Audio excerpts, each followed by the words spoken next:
नमस्कार बच्चों, कल हमने दुख का अधिकार अध्याय पढ़ना शुरू किया था। इसी अध्याय का रिमेनिंग पार्ट हम आज पढ़ेंगे। कल हमने पढ़ा कि कैसे किसी व्यक्ति की पोशाक किसी खास परिस्थितियों में उसे झुकने से रोके रखती है, विशेषकर उस समय में जब हम अपने से निचले वर्ग के लोगों के दुख दर्द को जानने की कोशिश करते हैं। आपने पढ़ा कि लेखक खरबूजे बेचने वाली स्त्री के रोने के कारण को जानना चाहता था, परंतु उसे लगा कि अगर वो उस स्त्री के पास बैठकर उसके रोने के कारण को जानेगा तो लोग क्या कहेंगे। परंतु जब सभी दुकानदार उस स्त्री के बारे में तरह तरह की बातें करने लगे तो उसे बहुत दुख हुआ और उसने एक दुकानदार के पास जाकर उस स्त्री के रोने का कारण पूछा और तब उस दुकानदार ने उसे उस स्त्री के रोने का क्या कारण बताया, हम आज ये पढ़ेंगे। अब दुकानदार ने लेखक को बताया, पास पड़ोस की दुकानों से पूछने पर पता लगा उसका 23 बरस का जवान लड़का था। अब लेखक ने पास पड़ोस की दुकानों से पूछा तो दुकानदारों ने बताया कि जो स्त्री रो रही है इसका 23 साल का एक जवान लड़का था। घर में उसकी बहू और पोता पोती है। अब घर में उस लड़के की शादी हो चुकी है, उसकी बहू है और उसके 2 बच्चे भी हैं। लड़का शहर के पास 1.5 बीघा भर जमीन में कचियारी करके परिवार का निर्वाह करता था। दुकानदार ने लेखक को बताया कि स्त्री का जो बेटा था वो शहर में 1.5 बीघा जमीन पर कचियारी का मतलब होता है तरकारी लगाना, तरकारी लगाकर अपने परिवार का गुजारा किया करता था। खरबूजों की डलियां बाजार में पहुंचाकर कभी लड़का स्वयं सौदे पर बैठ जाता और कभी माँ बैठ जाती। अब उस दुकानदार ने बताया कि लड़का खरबूजे बेचता था और जो खरबूजे वो मंडी में बेचकर आता और जो बच्चे थे उन खरबूजों को लेकर वो इस फुटपाथ पर कभी तो खुद बैठ जाता था उन्हें बेचने के लिए और कभी कभी उसकी माँ भी बैठ जाया करती थी। लड़का परसों सुबह मुंह अंधेरे बेलों में से पके खरबूजे चुन रहा था। अब उस दुकानदार ने लेखक को बताया कि परसों उस लड़के के साथ क्या हुआ। वो सुबह सुबह मुंह अंधेरे का मतलब होता है अर्ली मॉर्निंग, जब अंधेरा होता है थोड़ा सा दिन निकला होता है, अंधेरा अंधेरा ही होता है उस समय में। तो लड़का जो था मुंह अंधेरे अपने खेत में जाकर पके हुए खरबूजों को बेचने के लिए चुन रहा था।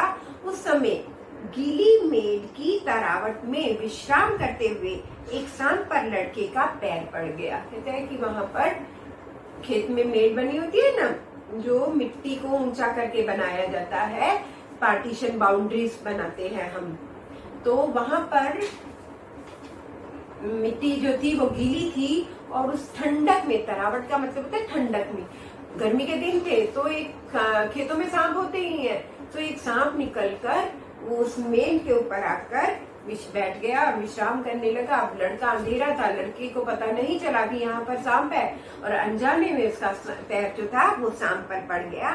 सांप ने लड़के को डस लिया और उस सांप ने लड़के को डंक मार दिया, डस लिया। लड़के की बुढ़िया माँ बावली होकर ओझा को बुला ली। अब जैसे ही माँ को पता चला वो पागलों की तरह भागती हुई गई और जल्दी से ओझा को बुला कर ले आई। जनरली हमारे यहाँ पर तो क्या है, फैसिलिटीज बहुत हो गई है, लोग फटाफट डॉक्टर के पास जाते हैं। पहले ऐसा नहीं होता था, सांप काटता लोग ओझा को बुला कर ले आया करते थे। सो बुढ़िया भी भाग कर गई और ओझा को बुला कर ले आई। झाड़ना फूकना हुआ, ओझा आया, उसने झाड़ फूक की, नाग देव की पूजा हुई। उसने नाग देवता की पूजा की, बीन बजाई, नाग देवता की पूजा की गई। पूजा के लिए दान दक्षिणा चाहिए। कहता है ओझा जो था वो ऐसे तो पूजा करेगा नहीं, उसके लिए उसे दान दक्षिणा भी चाहिए, पैसे भी चाहिए, खाने पीने का सामान भी चाहिए। सो इसलिए उस दान दक्षिणा के चक्कर में घर में जो आटा अनाज था दान दक्षिणा देने में उठ गया। माँ, बहू और बच्चे भगवाना से लिपट लिपट कर रोए। भगवाना यानी बुढ़िया का बेटा, उसका नाम क्या था? भगवाना। कहते कि माँ, बूढ़ी स्त्री उसकी पत्नी, उस भगवाना की पत्नी, उसके बच्चे सभी उससे लिपट लिपट के रोए, भगवाना उठ। माँ ने कहा भगवाना उठ, पर भगवाना जो एक दफे चुप हुआ, फिर ना बोला, क्योंकि उसे सांप ने डस लिया था, जहरीला सांप था। सो भगवाना जो था एक बार जो चुप हुआ, फिर वो नहीं बोल पाया। सर्प के विष से उसका सब बदन काला पड़ गया था। सांप जहरीला था और उसका जहर उसके पूरे शरीर में फैल गया था, जिस वजह से उसका सारा शरीर काला हो गया था और थोड़ी ही देर में उसकी मृत्यु हो गई। जिंदा आदमी नंगा भी रह सकता है, परंतु मुर्दे को नंगा कैसे विदा किया जाए। लेखक ने कहा कि गरीबों की बहुत मजबूरियां होती हैं, तो जिंदा आदमी कहते हैं कि जो मजदूर, आपने देखा होगा कि अगर उनके कपड़े पूरे भी ना हो, आधे अधूरे फटे पुराने कपड़े डालकर भी वो जिंदा रह लेते हैं। जिंदा आदमी नंगा रह सकता है, परंतु मुर्दे को नंगा कैसे विदा किया जाए।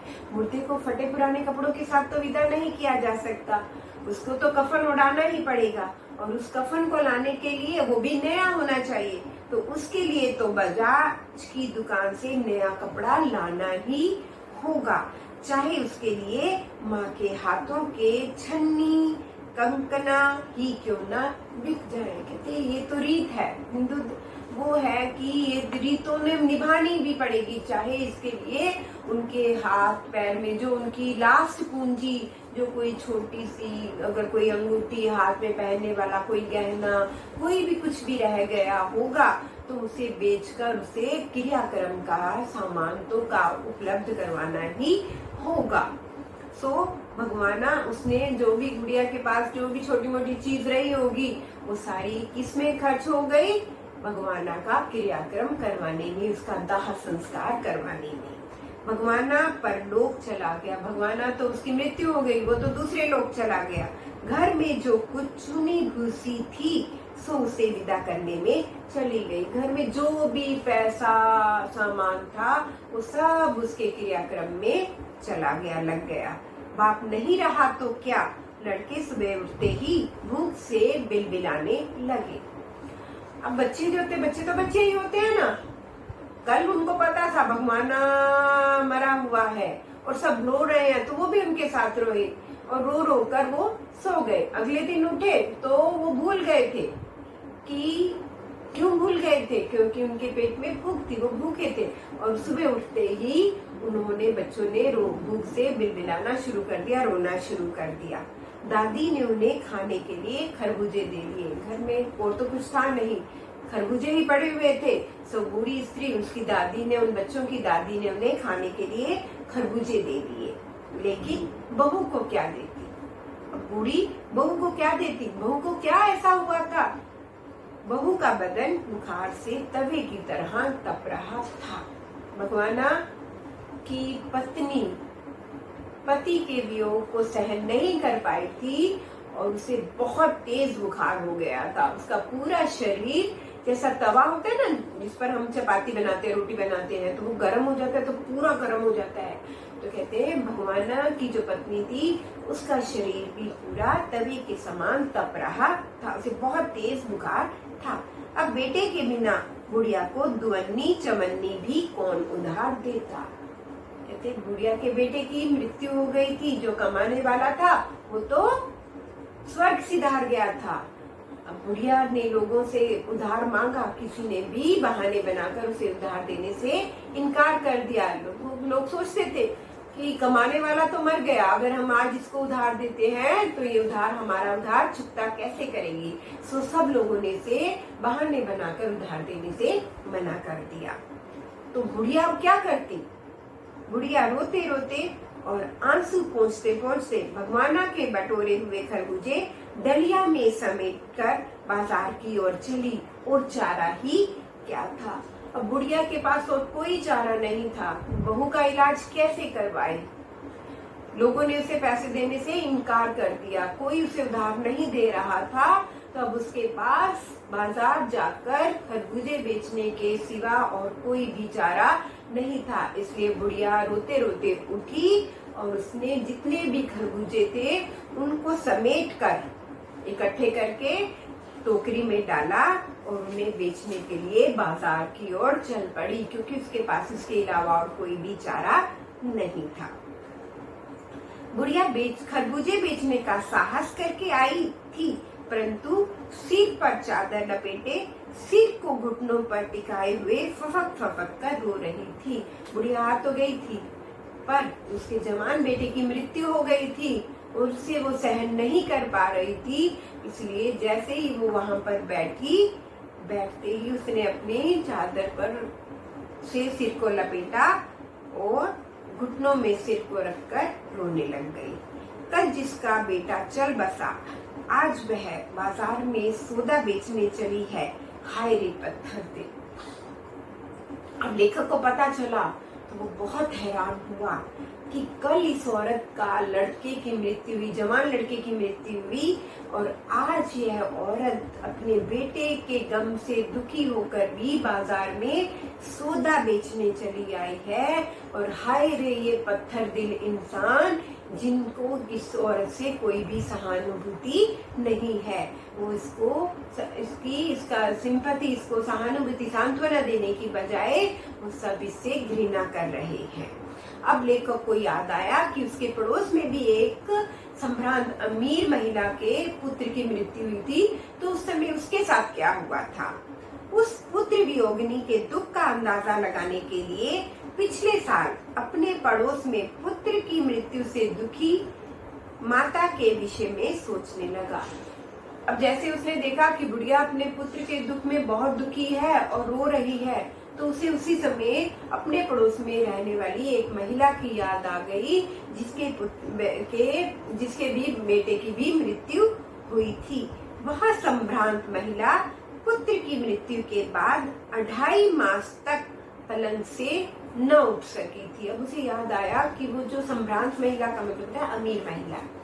अब उसे लेखक को याद आया कि वो अमीर महिला तो अपने बेटे की मृत्यु के 2.5 महीने बाद भी, 2.5 मंथ के बाद भी बिस्तर से नहीं उठ पाई थी। उसे 15-15 मिनट बाद पुत्र वियोग में मूर्छा आ जाती थी। वो संभ्रांत महिला जो थी, वो अपने पुत्र के दुख में इतनी दुखी थी कि उसको हर 15 मिनट के बाद वो बेहोश हो जाती थी, और मूर्छा न आने की अवस्था में आंखों से आंसू न रुक सकते थे।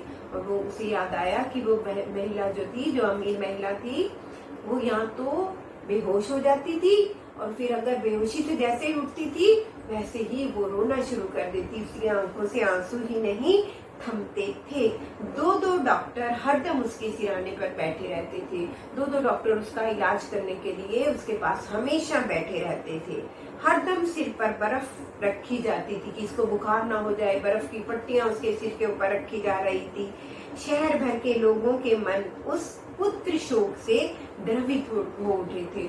सारा शहर दुखी था कि हाय उस अमीर महिला के जवान बेटे की मृत्यु हो गई है। पूरा शहर उस औरत के दुख के साथ उसके साथ दुखी था। अब लेखक ने सोचा, एक उस औरत के बेटे की मृत्यु हुई थी और एक इस औरत के बेटे की मृत्यु हुई है। उस औरत के दुख में सारा शहर उसके साथ दुखी था, और इस औरत के साथ कोई भी इसके साथ नहीं है। वो 2.5 महीने तक, वो संभ्रांत महिला, वो अमीर महिला 2.5 महीने तक अपने बिस्तर से नहीं उठ पाई थी, और ये गरीब महिला अपने पुत्र की मृत्यु के अगले ही दिन सौदा बेचने के लिए, खरबूजे बेचने के लिए बाजार में आ गई है। इसकी कितनी बड़ी मजबूरी रही होगी। जब मन को सूझ का रास्ता नहीं मिलता तो बेचैनी से कदम तेज हो जाते हैं। अब लेखक ने उसके बारे में सोचा और वो बहुत बेचैन हो गया, और उसके मन को कोई भी रास्ता नहीं सूझ रहा था, और वो बेचैन होकर तेज कदमों से चल पड़ा। उसी हालात में नाक ऊपर उठाए चलतों से ठोकरे खाते मैं चला जा रहा था और सोच रहा था। राइटर कहता है कि मैं चला जा रहा था, बेचैन था उसके दुख को दुखी देखकर, और रास्ते में किससे मेरी ठोकर लग रही है, किससे मेरी टक्कर हो रही है, मुझे कुछ पता नहीं चल रहा था। तो मैं सिर्फ एक ही बात सोच रहा था, मेरे मन में सिर्फ एक ही बात आ रही थी, क्या शोक करने गम मनाने के लिए भी सहूलियत चाहिए कि इस समाज में शोक मनाने के लिए भी हमारे पास साधन होने चाहिए और दुखी होने का भी एक अधिकार होता है।